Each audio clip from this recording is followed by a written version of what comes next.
vocês estão?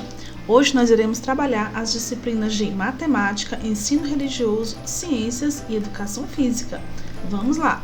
O nosso conteúdo estará disponível nesses livros e nós iremos começar por aqui. Vamos lá!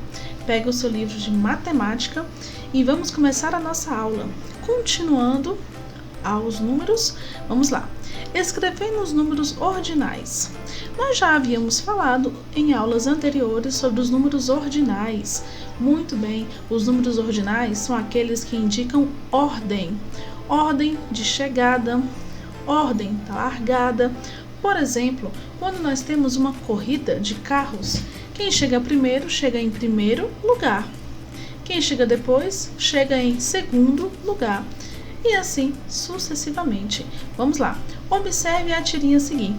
Segundo andar, roupas, cama, mesa e banho. Primeiro andar, fogões, geladeiras, máquinas de lavar. Artigos infantis. Muito bem.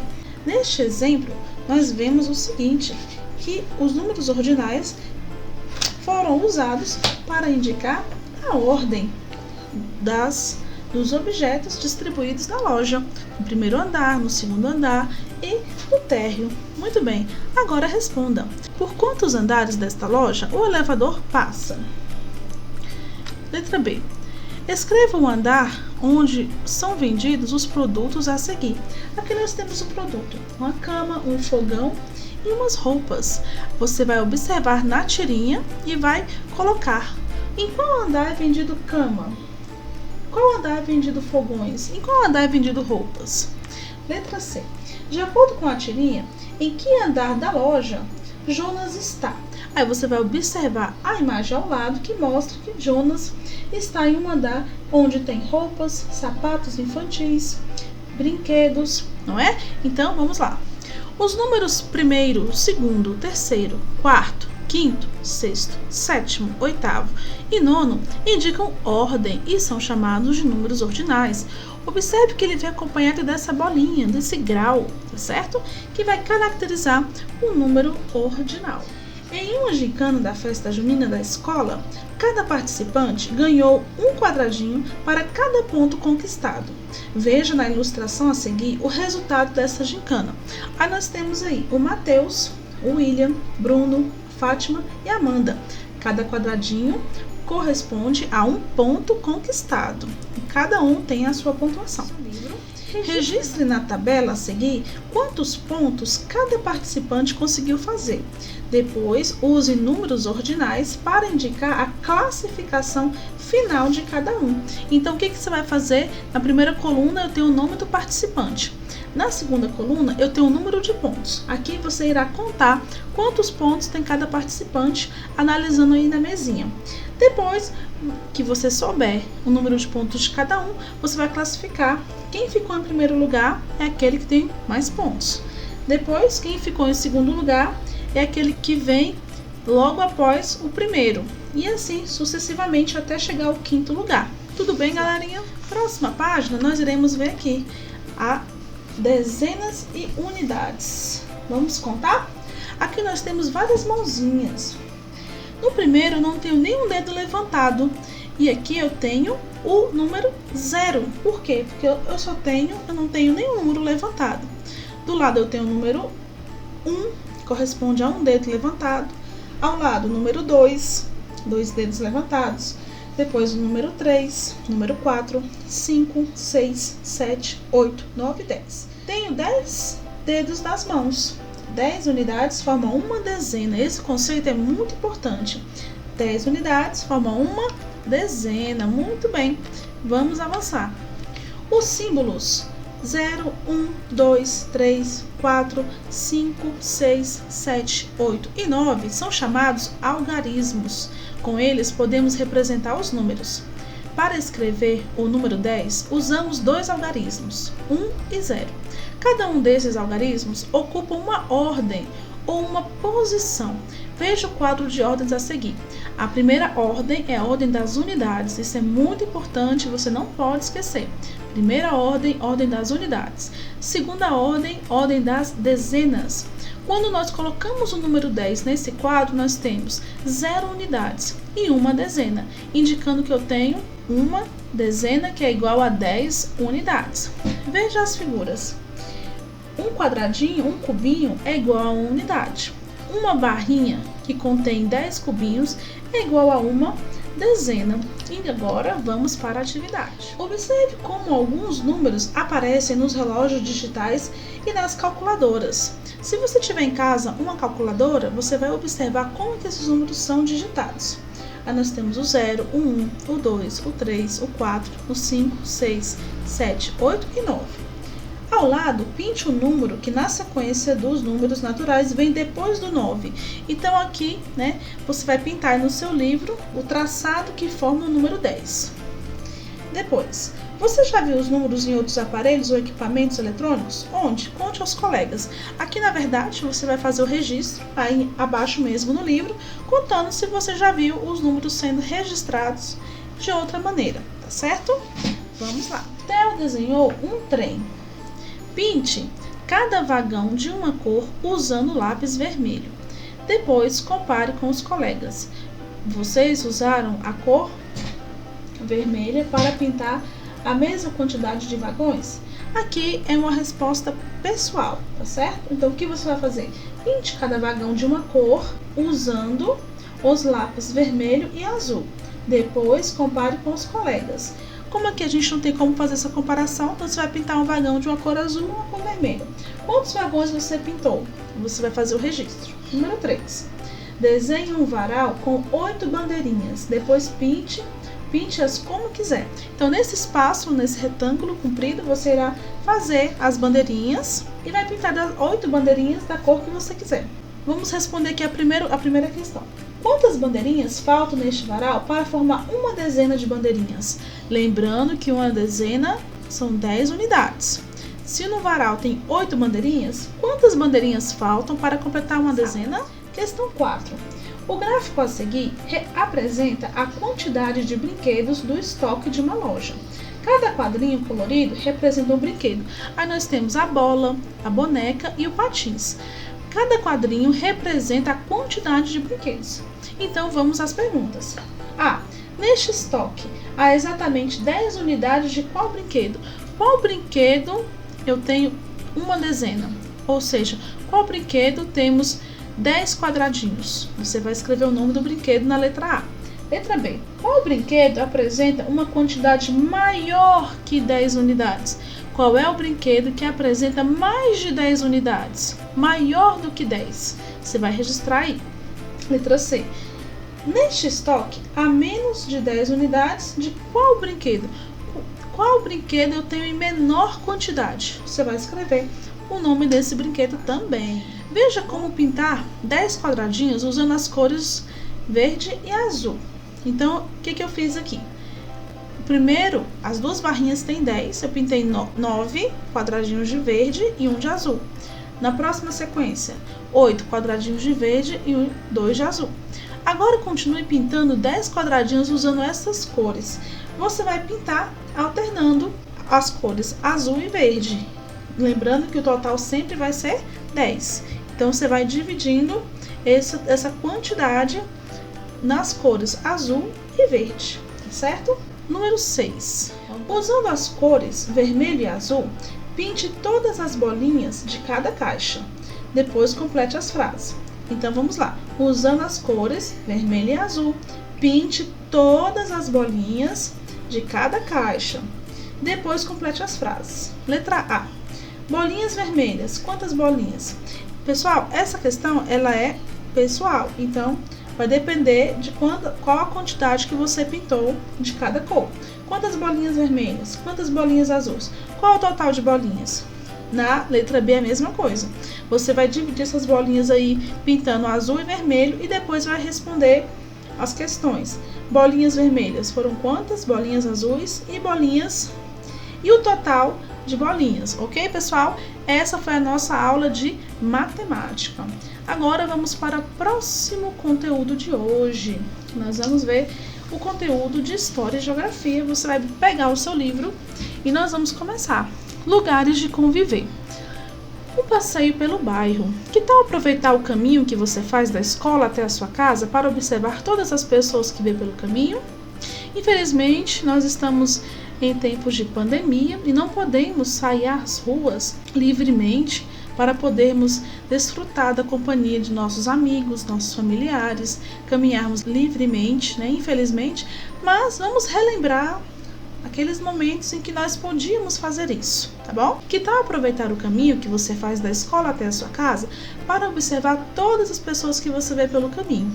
Número 1, quais são as pessoas que você vê todos os dias? Então você vai relembrar lá no início do ano, quando nós ainda podíamos sair de casa para ir à escola, você vai lembrar quais são as pessoas que todos os dias você passa por aquele mesmo lugar, que pessoas você vê. 2, anote tudo no caderno e conte o que você observou aos colegas. Aqui no caso, você vai escrever aqui mesmo, tá bom? A número 1 aqui, quais são as pessoas, você vai escrever. Aqui você vai colocar o que você observou, né, dessas pessoas, se são as mesmas pessoas que todos os dias estão lá. 3, escolha uma pessoa ou um profissional que você vê no caminho de casa até a escola ou alguém com quem convive diariamente. Em sua opinião, o que se pode aprender ou conviver com eles? Pessoal, essa questão não tem como a gente fazer porque teria que entrevistar uma pessoa, escolher uma pessoa, conversar com essa pessoa e nós não podemos manter contato físico por enquanto, tá bom? Vamos lá. Lugar de viver e as pessoas com quem convivo. Você já aprendeu que na família e na escola estão as pessoas com as quais convivemos diariamente. Em nossa moradia, convivemos com os nossos pais, irmãos, avós e outras pessoas. Então aqui está um desenho exemplificando isso, uma família onde tem a avó, que tem um irmão, outra irmã, aqui o pai, a mãe. Então a família está num momento de socialização, momento da refeição, tá bom? Então um almoço em família. Na escola, convivemos com os colegas de turma, professores e outros profissionais da educação. Então, o ambiente escolar, o ambiente estudantil, onde tem crianças, jovens, adultos, não é? Então, colegas de escola em São Paulo, no caso dessa foto. Na rua, também convivemos com as pessoas e com os profissionais que encontramos, às vezes, todos os dias. Então, muitas vezes, a gente sai de casa, a gente pode encontrar, por exemplo, uma viatura da polícia, não é? Que é um profissional que está trabalhando. Você pode encontrar um próprio professor, você encontra também pessoas que trabalham, os ambulantes, que trabalham nas ruas, não é? Então, nós encontramos também com esses profissionais, um profissional da saúde, tá bom? Vamos lá. Profissionais que encontro. Além das pessoas com quem convivemos em casa e na escola, outras nos ajudam nas atividades do dia a dia. Por exemplo, Luana atende muitas crianças em seu consultório odontológico. Então, nós temos essa profissional, né? Essa dentista que está fazendo um atendimento.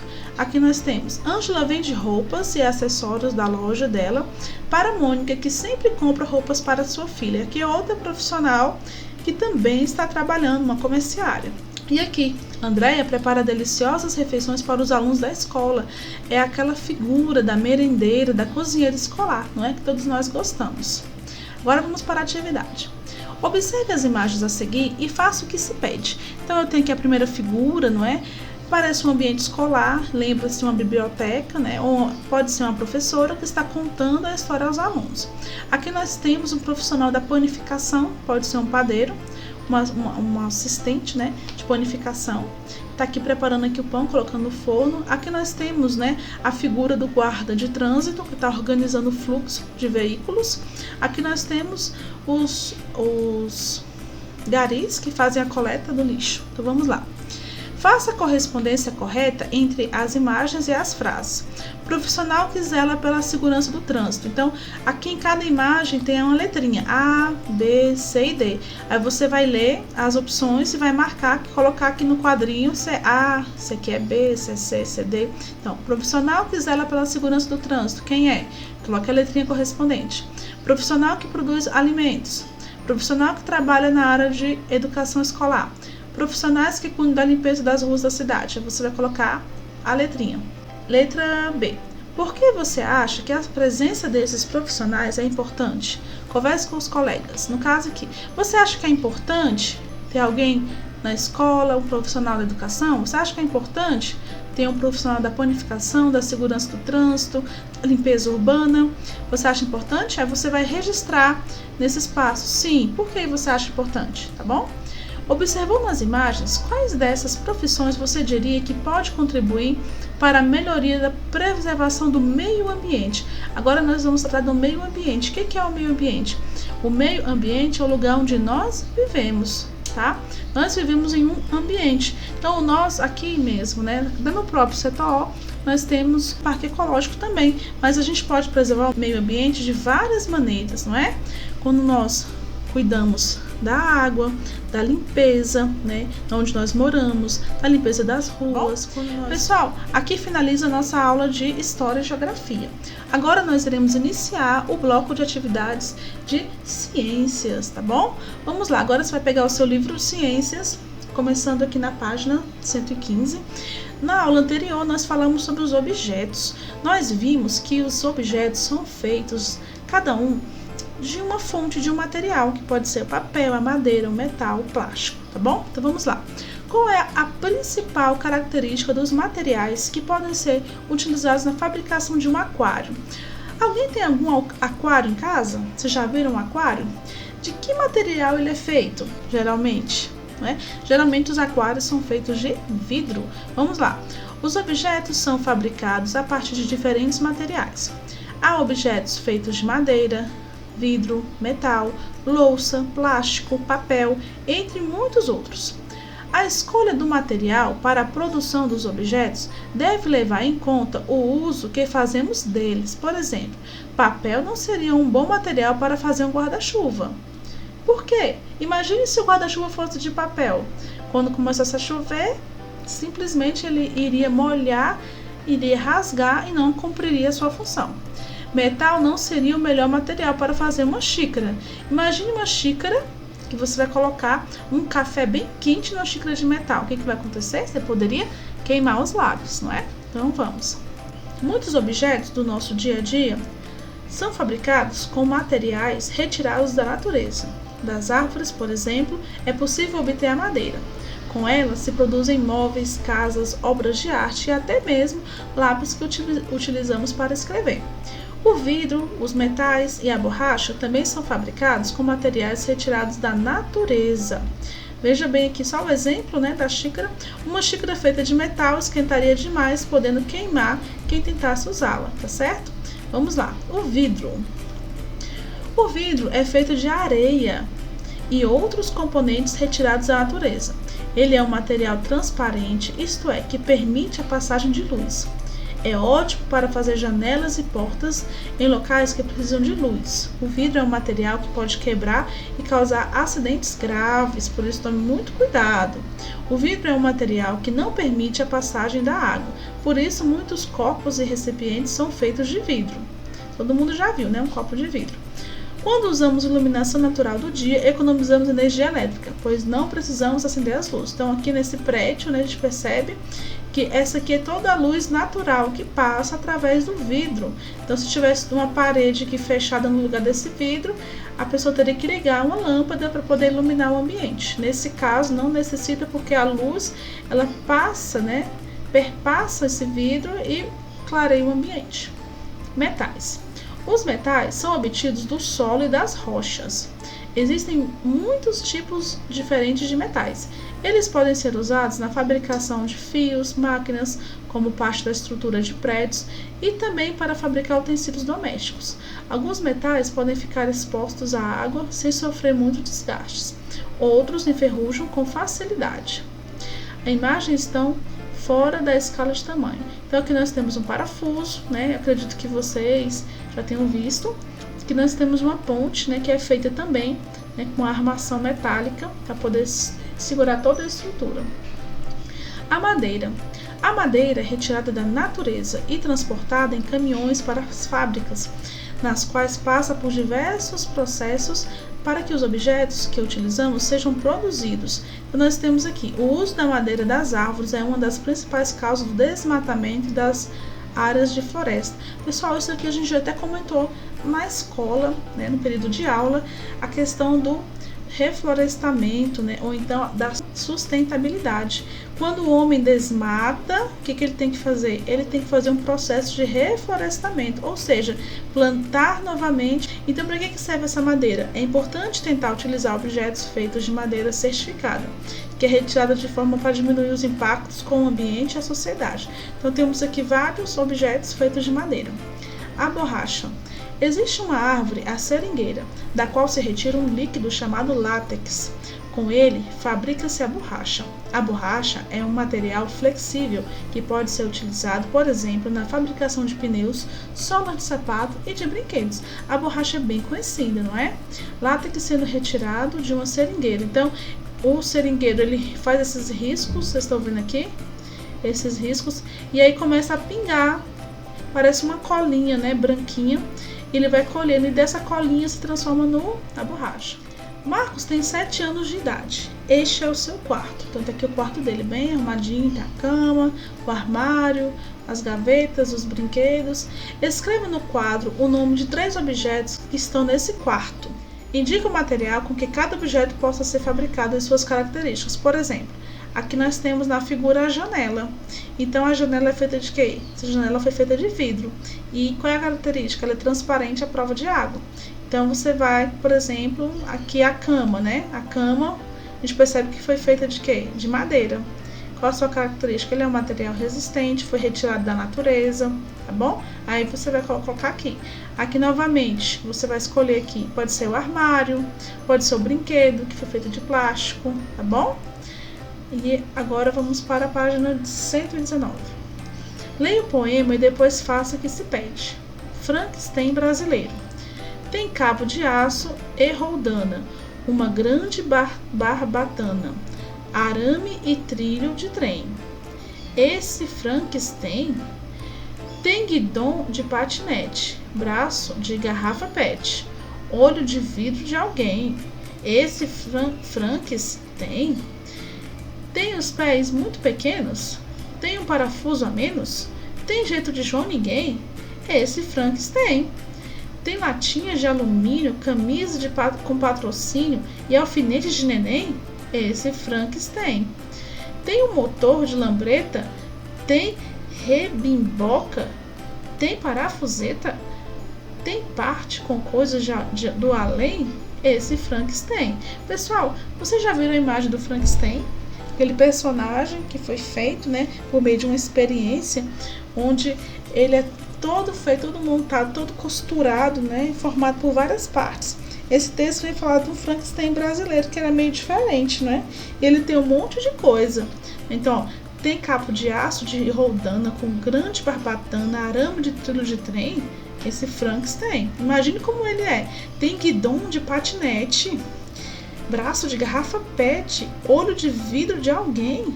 Esse Frankenstein. Tem pés muito pequenos, tem um parafuso a menos, tem jeito de João Ninguém. Esse Frankenstein. Imagine como deve ser esse Frankenstein brasileiro. Tem latinhas de alumínio, camisa com patrocínio e alfinetes de neném. Esse Frankenstein. Tem um motor de lambreta, tem repimboca, tem parafuseta, tem partes com coisas do além. Esse Frankenstein. Vamos para a atividade. Diga o nome de 2 materiais que aparecem no poema com os quais Frankenstein brasileiro é construído. Então você vai escolher, aqui no poema vai falar sobre vários materiais que aparecem na constituição desse Frankenstein. Você vai escolher 2 e escrever aqui. Letra B. Em uma folha de papel avulsa, ou seja, folha de caderno, uma folha branca, faça um desenho que represente como você imagina esse Frankenstein.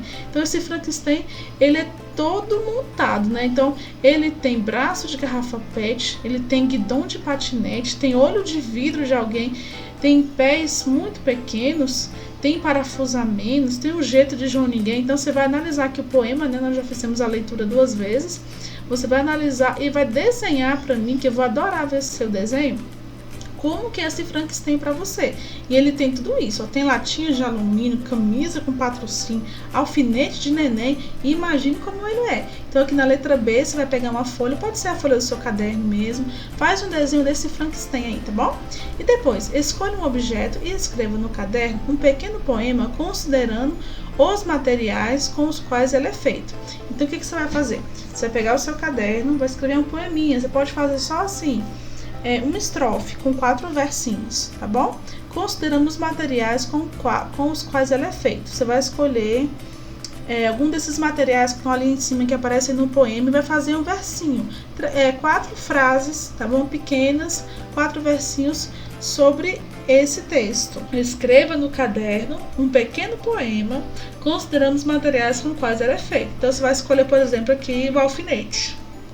Alfinete de neném serve para, né? Aí você vai inventar. Você vai escolher, é feito de metal, serve para colocar a fralda no neném, enfim, você vai escolher um objeto, ou o olho, ou a latinha, ou a camisa, ou o trilho, ou o patinete, tá bom? Aí você vai escrever um versinho, tá bom? Pode ser um versinho mesmo, sobre esse objeto, falando de que ele é feito, se ele é de plástico, de metal, para que ele serve, tá certo, pessoal?